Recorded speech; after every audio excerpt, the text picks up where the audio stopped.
Aujourd'hui, cette vidéo est une vidéo qui fait suite aux produits capillaires et donc je vais vous présenter tout ce qui est crème capillaire, pommade, lotion, lait capillaire, etc. Voilà. Elle va être très rapide et c'est pas la vidéo la plus intéressante que j'aurais faite. Donc je préviens dès à présent. Après cette vidéo, je compte faire un tuto sur des false locks parce que j'ai des abonnés qui m'ont demandé comment j'avais fait mes false locks du mois de juillet. Donc je compte aussi rajouter sur cette vidéo des false locks. Donc on va parler des crèmes capillaires. Je vais vous présenter deux crèmes capillaires que j'ai mais que je n'utilise plus du tout sur mes cheveux. Je les ai achetées, j'ai utilisé 2 fois, voire 3 fois sur mes cheveux et j'ai arrêté. C'est la crème capillaire de chez Garnier aux cheveux crépus et puis la crème de chez Franck Provos. Donc très rapide, je l'utilise plus sur mes cheveux, mais comme je dois vous présenter mes produits capillaires, je les présente, je les utilise quand j'ai des tissages, quand j'ai des vanille par exemple avec rajout ou des tresses avec des rajouts. Et puis récemment j'ai acheté chez Yves Rocher le sérum lacté lissage que j'ai utilisé sur mes vanilles, mes rajouts avec vanille. Je les ai utilisés dessus et je ne compte pas l'utiliser sur mes cheveux du tout. Donc voilà, je l'ai pris parce que j'ai eu un petit coup de cœur avec la petite image du gombo dessus. Voilà, et puis pour terminer, un soin protecteur de chaleur que j'ai de chez Franck Provost aussi, que j'ai depuis mes 1 an en fait post Big Shop. La première fois où je me suis lissé les cheveux, j'ai utilisé ça. Ceci dit en passant, dites-moi si vous avez des produits comme ça qui vous durent une éternité et que vous continuez d'utiliser. Est-ce que ce genre de produit là se périme en fait? Ça c'est la grande question du jour. Est-ce que ça se périme? Quelle est la date maximum souhaitée d'utilisation? Je ne sais pas du tout. Donc je l'ai depuis 3 ans. Je suis à peu près ici en fait. C'est bientôt fini. Mais je ne sais pas si ça se périme ce genre de truc. Donc voilà. Donc comme je vous disais, la vidéo elle est très rapide. Alors coucou, pour le petit tuto sur les false locks, j'ai pris une petite partie de cheveux pour vous montrer, sachant que je les ai fait sur cheveux étirés. Mes false locks, du coup, imaginez que ces cheveux là sont étirés. Et pour la bobine de laine, j'ai mis dans ma vidéo sur ma routine du mois de juillet, j'ai mis le site sur lequel je l'ai acheté. Du coup, vous avez l'information. Donc, on va commencer. D'abord, il faudrait que vous choisissiez la longueur à laquelle, la longueur de vos locks en fait. L'extrémité de votre laine, vous allez le mettre au niveau de l'endroit de votre corps où vous voulez que vos mèches s'arrêtent. Et ensuite, vous allez étirer le fil étirer la pelote de laine là jusqu'à votre crâne. Donc vous tirez, vous laissez un peu une petite marge si vous voulez, vous étirez et ensuite une fois que vous avez la longueur que vous voulez, donc à savoir cette longueur là, moi j'ai décidé d'avoir cette longueur là. Une fois que vous avez cette longueur là, vous allez doubler le bras, donc vous le doublez. Et ensuite, vous coupez. Donc, vous avez coupé, vous avez votre brin doublé là, coupé. Donc, ce que vous allez faire maintenant que vous avez votre brin modèle, vous allez le dupliquer. Et le quadrupler, voilà. Alors, une fois que vous avez choisi la longueur de votre locks, maintenant, il va falloir choisir la grosseur. Moi, pour la grosseur que j'avais dans la vidéo, j'ai choisi 4 brins comme ça, de la même longueur. Donc 4 brins comme ça pour avoir la grosseur que j'avais dans ma vidéo. Moins vous allez choisir de brins, moins votre loque sera imposante. Plus vous allez choisir de brins, plus votre loque sera grosse en fait. Cela va de soi. Donc, on va supposer que les cheveux sont démêlés, qu'ils sont étirés. Et ce que je fais, je sais pas que vous voyez, je vais mettre comme ça, voilà. Donc ce que je fais, c'est que je vais tourner une seule fois au niveau de mes cheveux. Et dès que j'ai fini de tourner, je commence à faire ma tresse. Donc je fais ma tresse. Donc j'ai serré juste une seule fois. Je fais ma tresse comme ça, tranquillement. Et ce qui m'a pris beaucoup de temps à faire, c'était de terminer toute ma natte avant de commencer mes locks. Donc,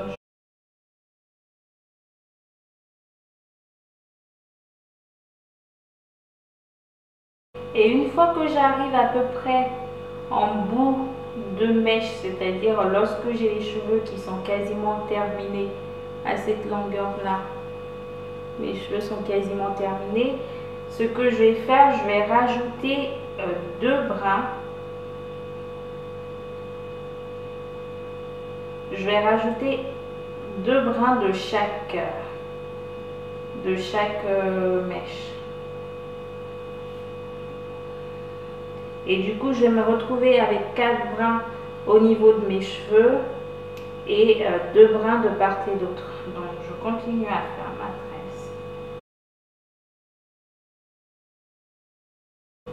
Donc voilà, j'ai fini de natter mes cheveux qui s'arrêtent là. J'ai natté un tout petit peu pour dépasser. Et j'ai ma natte de base, ma natte principale. Donc vous voyez au niveau de la racine, c'est pas du tout serré, ça ne me gêne pas. En fait, ça permet d'exercer moins de tension sur mon cuir chevelu. Ensuite, la deuxième partie, c'est que on va reprendre la même longueur ou un tout petit peu plus. Ça dépend de vous. Là, c'est pas obligatoire de prendre la même longueur. Donc vous faites au feeling. Et à ce moment-là, vous n'allez pas avoir de brins doubles en fait. Vous allez avoir des brins tout à fait libres en fait, pas du tout liés, donc des brins individuels. Voilà. Et pour tourner autour de ma tresse, cette fois-ci utiliser 3 brins pour tourner autour de ma tresse. Donc ce que je fais, c'est que vu que je veux optimiser au maximum le fil, enfin la longueur que j'ai coupée, je vais prendre ce bout là qui va être inutile et je vais venir le mettre tout juste là. J'aurais dû utiliser un truc de couleur pour que vous voyez en fait. Je vais prendre un autre fil comme ça, je vais vous montrer, vous allez bien voir au niveau des couleurs.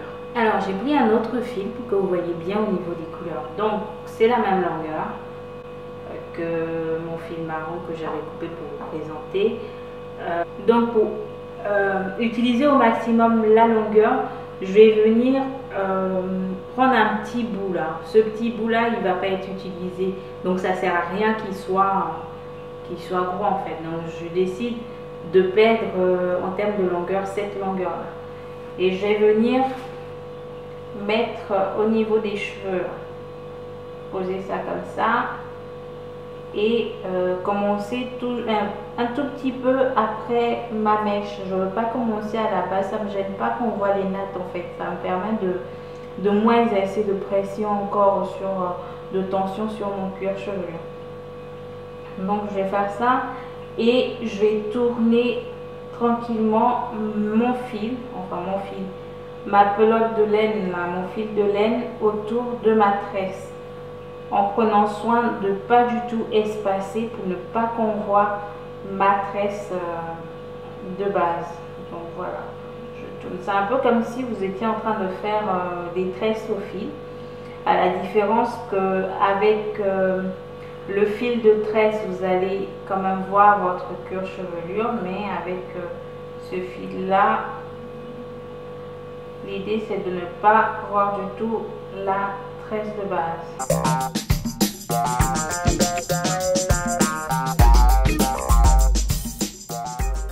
Donc une fois que vous arrivez là, que votre fil est fini, mais qu'il vous reste encore une natte à couvrir, ce que vous allez faire, vous allez réserver ce petit bout là et reprendre d'autres fils, trois autres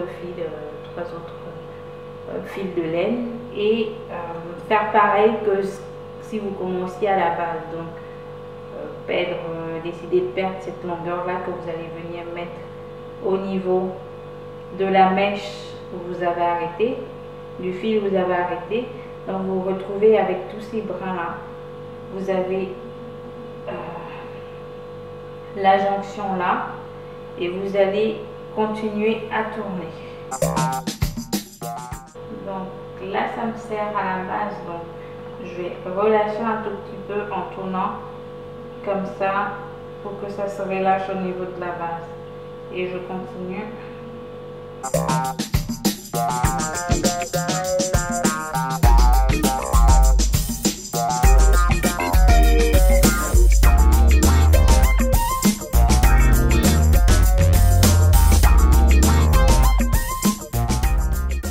Voilà, donc une fois que vous arrivez en bout de tresse, enfin voilà, ce que vous avez à faire c'est d'attacher le bout. Donc ce que moi je fais au niveau du fil avec lequel je tourne là, je vais en prendre deux et je vais venir faire un nœud.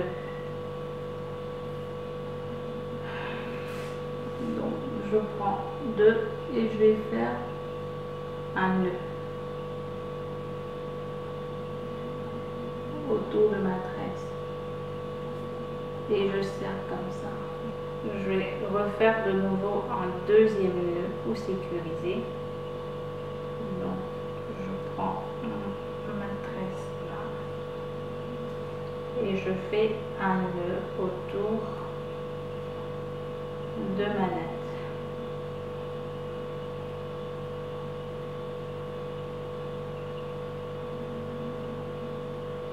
Je serre.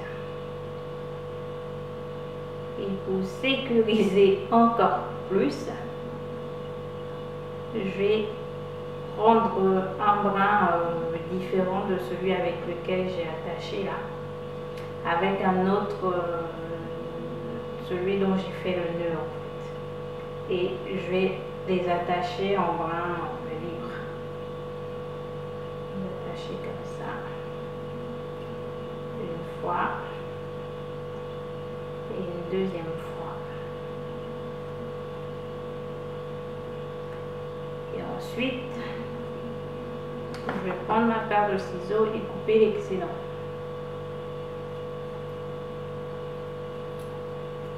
Voilà, donc comme vous le savez, moi j'ai pas brûlé le bout, mais vous pouvez brûler le bout si vous le voulez, mais moi ça me gênait pas de les porter comme ça, j'ai pas voulu brûler les bouts. Donc voilà, vous avez votre natte, votre lox qui est là. Je vais peut-être la garder. Voilà. Et puis c'est maintenant les filles aux prochaines vidéos. J'espère que la vidéo vous a été assez instructive, que vous avez pu voir quelque chose, comprendre quelque chose. Je vous fais plein de bisous et aux prochaines vidéos.